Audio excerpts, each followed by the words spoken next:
হিৰণ ভাই কি কৈছো? কি হ'ল এইকেইদিনা মন চন মাৰি য'তে ত'তে বহি থকা দেখিছোঁ যে কি কথাটো কি হ'ল? মনটো একেবাৰে ভাল নাই জীয়াই থাকি লাভ নাই বুলি ভাবিছোঁ জীয়াই থাকিবলৈ অকণো ইচ্ছাই নাই মানে ভাবিছিলোঁ সেই ট্ৰাকখন আগত পৰি দিওঁ পৰিও দিলোঁগৈ তাৰ কালতো সেই 300 মান টানি মাৰি পঠিয়াই তাৰ বুলি দলঙৰ পৰা জঁপিয়াই দিওঁ মোতে মই মৰিমেই আজি আকৌ ভয় লাগিলে নহয় যদি হাত ভৰি ভাগে মইতো লেঙেৰা হৈ জীয়াই থাকিব পাৰোঁ তাৰ পৰা ভাবিলোঁ কি ফুচকাটো খাই মই বহুত ভাল পাওঁ প্ৰয়োজন অলপ ফুচকাত মিলালোঁ মিলাই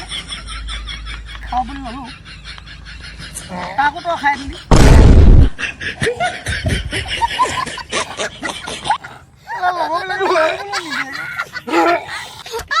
चला गया चांद कहाँ आसमां को छोड़